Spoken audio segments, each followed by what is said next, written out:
Olá, internautas! Começa agora pela JCTV o JC Entrevista. Se você vai prestar concursos públicos que tem no conteúdo programático a matéria de atualidades e a disciplina de direito penal, muita atenção! O mensalão ou a ação penal 470 pode estar no seu exame. E para comentar esse financiamento ilegal de congressistas para o apoio do presidente Lula no primeiro mandato, eu converso com o mestre em Direito Penal e professor do Unify, Vinícius Solha. Professor Vinícius, é um prazer recebê-lo na JCTV. Prazer é meu. Muito obrigado pelo convite.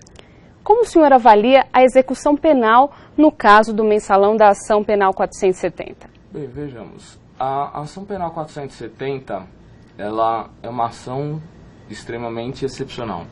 Já dito por alguns ministros que ela é um ponto fora da curva. Até pelo número de réus que você tem e pelo, até então, fatiamento, coisa que nunca houve na história do Supremo Tribunal Federal. A execução penal ela é feita através da Lei de Execução Penal, e quem conduz essa execução penal é o juiz da Vara de Execuções Penais. No caso da ação penal 470, o juiz da Vara de Execução Penal do Distrito Federal. Porém, ele está adstrito à carta de sentença emanada pelo seu relator da ação penal 470, o ministro Joaquim Barbosa. Tanto que houve o caso do ministro Joaquim Barbosa emitir um ofício pedindo a troca do juiz titular, no caso, para um outro juiz. Então, a execução ela foi feita, mas contrariando, desde já, a jurisprudência do próprio Supremo, porque o próprio Supremo diz que só haverá execução da pena após o trânsito em julgado de todos os recursos. Como sabemos, alguns réus do mensalão interpuseram, por exemplo, embargos infringentes, e esses ainda não foram julgados. Em relação aos embargos infringentes, professor Vinícius, o que seriam exatamente esses embargos infringentes para os nossos internautas ficarem bem cientes do que significa?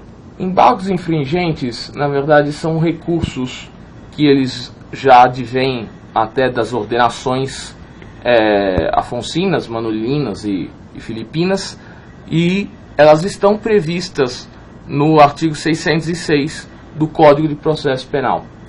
Bem, além disso, eles também estão previstos no artigo 333, no inciso 4 do Regimento Interno do Supremo Tribunal Federal.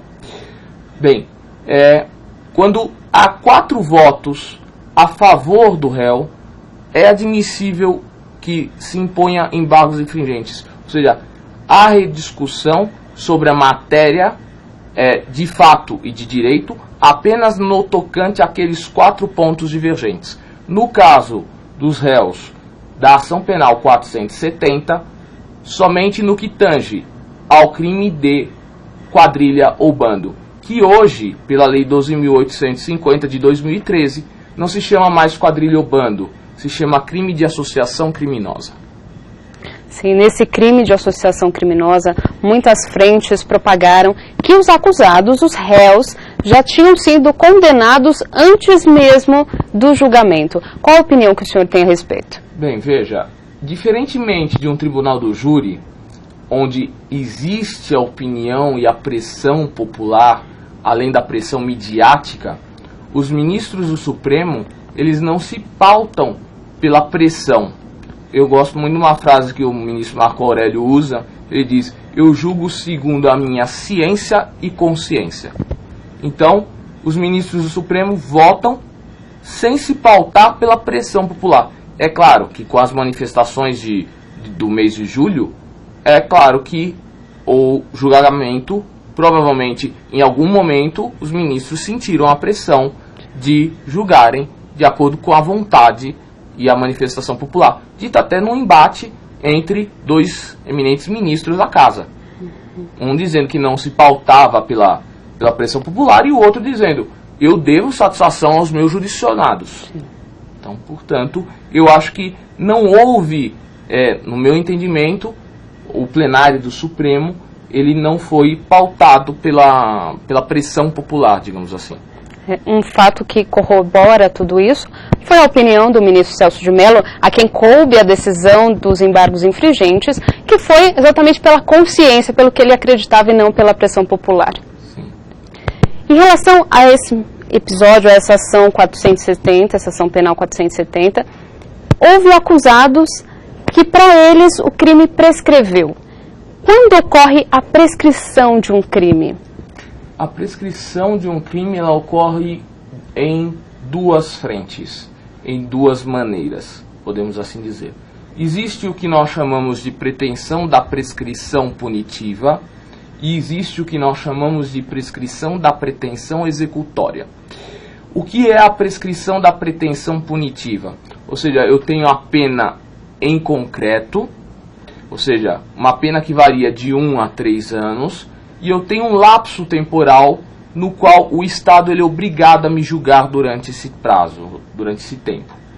E a prescrição da pretensão executória, ou seja, eu já fui julgado, já tenho a sentença transitada em julgado, porém o Estado ele tem a obrigação e o dever de me buscar, ou seja, de me prender. Se dentro daquele lapso temporal o Estado não vier atrás da minha pessoa, passado o prazo, por exemplo, um prazo de 3 anos prescreve em 8, né? Está no artigo 109 do Código Penal, esse prazo, o Estado ele perdeu o direito de punir aquela pessoa, mesmo com a sentença já transitada em julgado. O José Dirceu, que ocupou o cargo de ministro da Casa Civil no governo Lula, arrumou agora um emprego de R$20 mil, que até está sob investigação e causou muita mobilização popular, muita indignação. Isso nos leva a uma outra questão, professor Vinícius. Em que casos os presos podem trabalhar fora da prisão? É só em regime semiaberto? Mesmo nesses casos há restrições? Como que funciona? Funciona da seguinte forma: o Código Penal, no seu artigo 33, ele é bem claro e bem explícito, ele faz a diferença entre reclusão e detenção. Então ele faz a diferença entre regime fechado, regime semiaberto e regime aberto. Então, aqueles que estão em regime semiaberto, eles trabalham durante o dia e à noite eles se recolhem. Bem, no caso do réu José Dirceu, nós podemos dizer o seguinte: ele encontrou, ou seja, foi dado a ele a oportunidade de ter um emprego. Emprego esse do valor de R$20 mil, que sinceramente não é compatível até com o cargo que lhe é ofertado, porque, pelo que me consta, o valor do salário seria muito menor. Sim, até tem uma empregada desse mesmo lugar, dessa mesma empresa, que ganha para executar a mesma função em torno de R$1.800. Então, e se não me engano, até hoje de manhã foi negado o pedido a ele, foi negado pelo juiz da execução, foi negado o pedido por, como ele é maior de 70 anos, de ter preferência na fila, né? Ou seja, o pedido dele seria apreciado primeiro em detrimento dos outros detentos, né? Até para se averiguar realmente a forma de emprego e de como vai ser feito isso. Então, primeira coisa, você tem que verificar os requisitos do artigo 33 do Código Penal, você tem que verificar se, no caso do regime semiaberto, ele exerce emprego, ou seja, a pessoa precisa estar devidamente empregada, ou realizar alguma outra atividade. Atividade essa, atividade educacional, ou faz um curso de especialização, ou faz uma faculdade, uma universidade, ela consegue ter o benefício de sair durante o dia para voltar à noite. Então, nesses casos, o juiz ele tem que apreciar. Tanto é que quando há o trabalho, vai uma junta para ver e verificar em qual local realmente essa pessoa está trabalhando. Agora, falando de um outro caso, também do réu do mensalão, do José Genuíno. Qual a conduta penal, professor Vinícius, que deve ser dada no caso de um réu que está cumprindo pena no regime semiaberto, como ocorre com o José Genuíno, e que apresenta um problema de saúde não totalmente comprovado? Que conduta deve ser levada à tona? E a minha pergunta, outra pergunta para o senhor é se o ministro Joaquim Barbosa teve uma conduta correta em relação a esse caso. Bem, a conduta, fazendo às vezes, a conduta do ministro Joaquim Barbosa ela foi a mais correta possível, porque não cabe a ele, ministro Joaquim Barbosa, decidir sobre a perícia médica ou não. O responsável pela perícia médica tem que ser o senhor Rodrigo Janot, ou seja, ele é o titular da ação penal, conforme o artigo 129, no inciso 1º da Constituição, da Carta Magna. Então, ele determinou que fosse feita uma perícia, a perícia foi juntada aos autos, e o ministro Joaquim Barbosa defere ou indefere o pedido. Pedido esse que foi feito pelo Procurador-Geral da República, Rodrigo Janot, para ele ficar em casa pelo prazo de 90 dias até que possa ser feita uma nova avaliação. Porém, foi constatado pela junta médica que a cardiopatia que ele possui não é de natureza grave. Então, ele vai continuar, ele vai para casa, em prisão domiciliar, não pode sair, não pode beber álcool, né? Não pode sair de casa, tem que chegar em casa até às 23 horas, então existem algumas condições, alguns pré-requisitos, e após 90 dias ele será reavaliado. O mesmo José Genuíno, junto com José Dirceu, foram presos no feriado do dia 15 de novembro e, na época, naquela ocasião, se declararam presos políticos. No caso dele, eu acredito que não se aplica essa titulação de presos políticos. O que é exatamente um preso político? Bem, um preso político nada mais é do que uma pessoa que desafia o Estado. Não um Estado democrático de direito, vejam. Um Estado autoritário.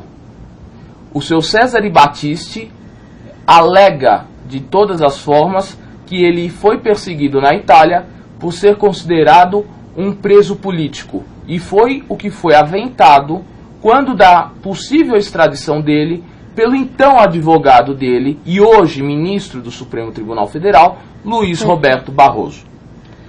Portanto, o seu José Genuíno e o seu José Dirceu em nenhum momento são presos políticos, porque eles não atentaram contra um Estado totalitário, e sim atentaram contra um Estado democrático de direito, que possui, na vigência da Carta Magna, não só todas as leis penais e processuais penais, em vigência, em perfeita conformidade com a Constituição.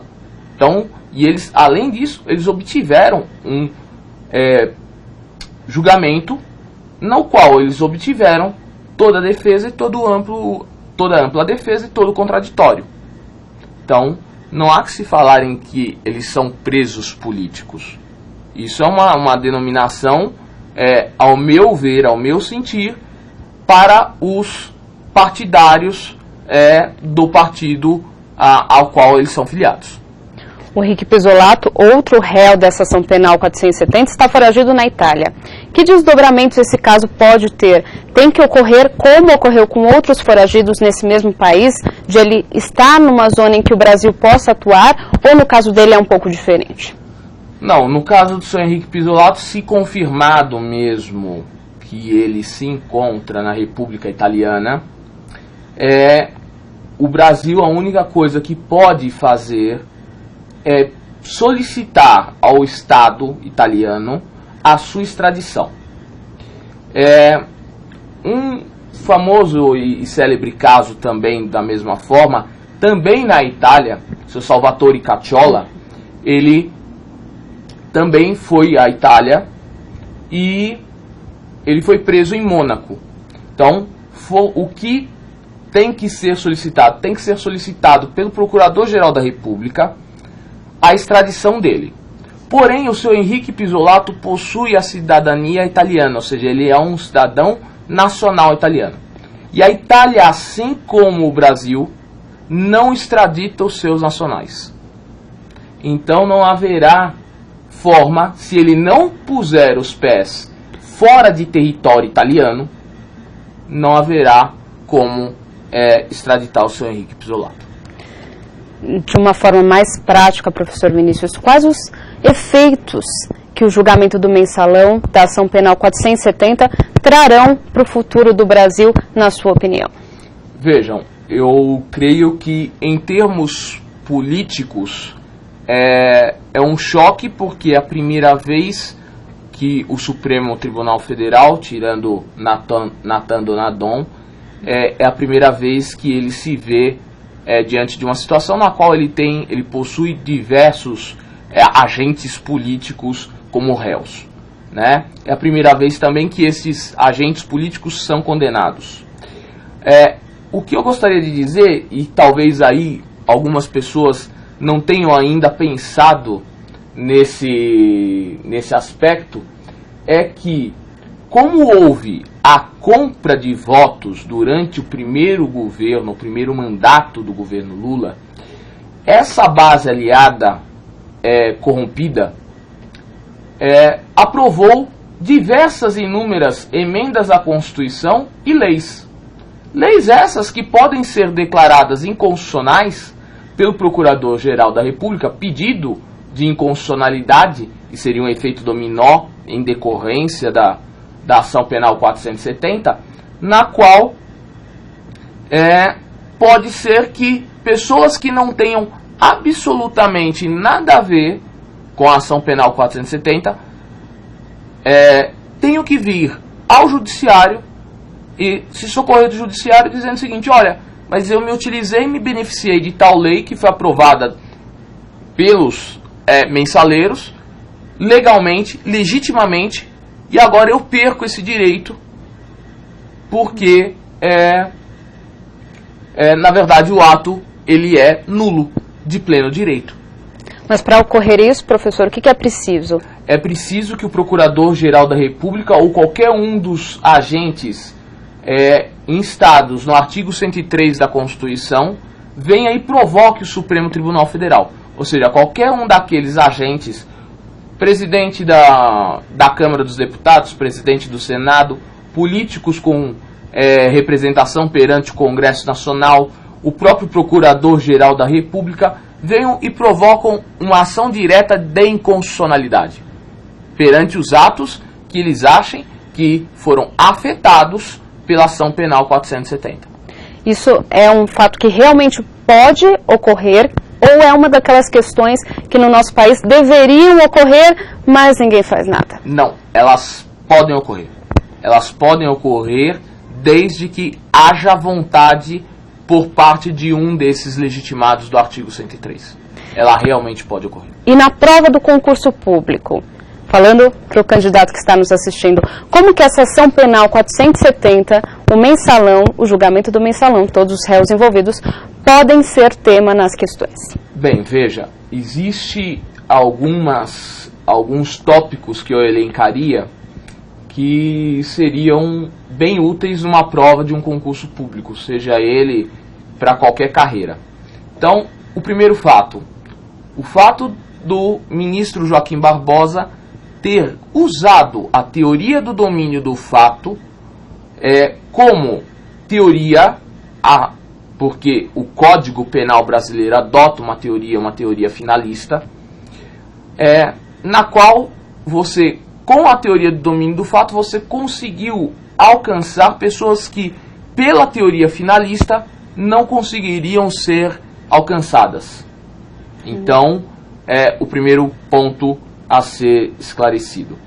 O segundo ponto é a mudança da jurisprudência do Supremo Tribunal Federal no que tange a conexão e continência. Porque até então o Supremo tinha como regra apenas e somente ficar com aqueles que eram e possuíam foro por prerrogativa de função. Vejam, eu falo foro por prerrogativa de função, não foro privilegiado. Sim, qual a diferença, professor? Não, na verdade, a mídia usa esse termo foro privilegiado. O Código de Processo Penal, ele não usa esse termo. Ele usa foro por prerrogativa de função. Então o que a gente escuta de foro privilegiado está errado. Na verdade não está errado, porque na verdade a mídia ela tenta passar por uma linguagem mais simples o que o jurídico diz que é uma prerrogativa por foro de função. Né? Então, a mudança da jurisprudência no que tange a conexão e continência justamente por causa da teoria do domínio do fato. Então, 40 réus sendo julgados num único processo. A terceira coisa a mudar também, que foi uma mudança que o próprio Supremo fez, foi na interpretação no que tange ao delito de corrupção ativa e passiva. Por quê? Porque, na verdade, eles tinham um entendimento e passaram a ter um outro entendimento sobre a corrupção. Porque, para haver a corrupção, seja ela ativa ou passiva, o agente ele teria que aceitar o dinheiro. E com a ação penal 470, muda-se a interpretação, dizendo o seguinte: não basta que o agente deixe de praticar o ato de ofício, ainda que não tenha recebido qualquer vantagem financeira.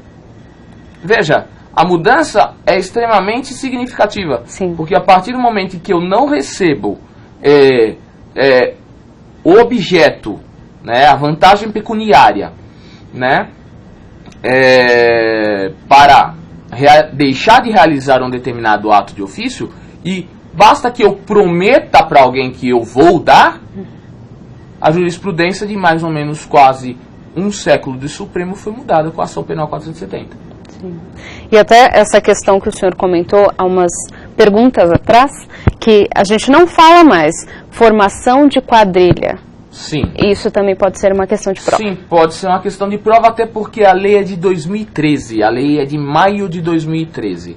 Então, na verdade, o crime de quadrilha ou bando, o nomen iuris, ou seja, o nome jurídico da quadrilha ou bando, ele foi alterado. Então, disse associação criminosa, né? E, além disso, no caso que nós falamos, no caso de prescrição, se os concursandos olharem, verão que há uma mudança do ano de 2012 no artigo 111, no qual trata, não especificamente de alguma coisa, mas trata a partir do momento em que começa a correr a prescrição para aquelas pessoas que tiveram ou foram objetos, né, de crimes contra a sua dignidade sexual, menores desde que menores de 18. Então, vai começar a correr a partir da prescrição, a partir do momento em que ela fizer os 18 anos, ela der a notícia crime, ou alguém já o tiver dado por ela. Aí começa a correr a prescrição. Pai, mãe, ascendente, descendente, né, tutor, um curador, já tiver dado, começa a correr a prescrição. Mas se não tiver dado, a prescrição só começa a correr a partir do momento em que ela fizer 18 anos. Fique atento a esses temas que o professor Vinícius identificou para você, para se sair bem na prova do concurso público, especialmente em relação à ação penal 470, o julgamento do mensalão. Professor Vinícius, muito obrigado pela sua participação aqui na JCTV. Muito obrigado, eu que agradeço. E a você, internauta, obrigada pela companhia e até o próximo programa. Sucesso nos estudos. Nos vemos lá.